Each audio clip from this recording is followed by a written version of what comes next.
Magandang araw mga tol. Ngayong araw ay araw ng Huwebes. Papakita ko sa inyo kung paano ako magturok ng aking mga alaga. Ito ay kinokondisyon ko na at nakahanda na ito para sa February 12. Ito, ang huling injection ay na araw ay Huwebes ng hapon. 0.3 ml lang ang itinuturo ko sa aking mga alaga. Yan ang sabi ng mga patikan ng mga sabongero, at syempre nakikigaya lang ako sa mga veterano.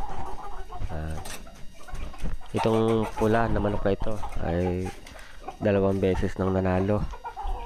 Yung una ay May 22, 2022 pa, noong nakaraang taon. At yung pangalawa naman ay dito nakaraang Enero lang, January 22, 2023. At susubukan ko uli, susungkitin ko ang ikatlong panalo. Sana magwagi. Yan, injectionan ko na siya. Ipinahinga ko lang ito ng 1 week bago na nawalan mga gamot.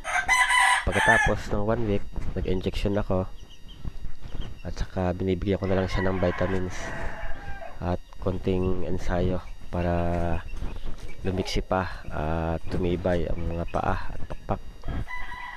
Mga tol, pwede nyo gayahin kung kayo mga baguhan pa lang.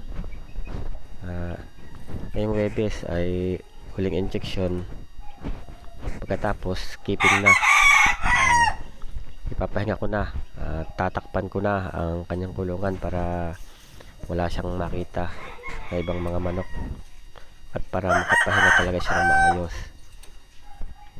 Ito, tapos na. Ang pagturok po sa picture, kung yun sa mga hindi pa alam kung paano mag-injection, ay mag-comment lang at i-upload ko sa susunod na upload.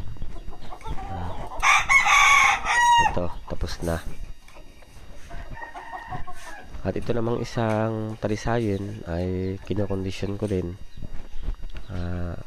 11 months pa lang to. Nakursunadahan kasi ito ilaban nung aking mga kapitbahay dito.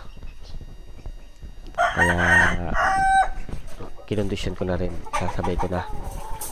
Sana swertehin at manalo pareho. Dito nga pala ako sa taga Cavite ako, at dito ako naglalaban sa GMA Cavite, GMA area, cockpit. Yan.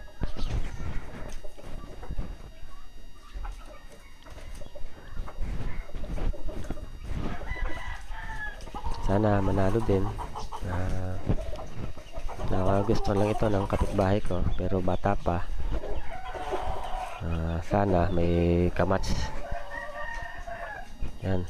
Kailangan hilutin yung pinag-injectionan para pumalat kaagad, para hindi siya manatili sa isang pwesto lang.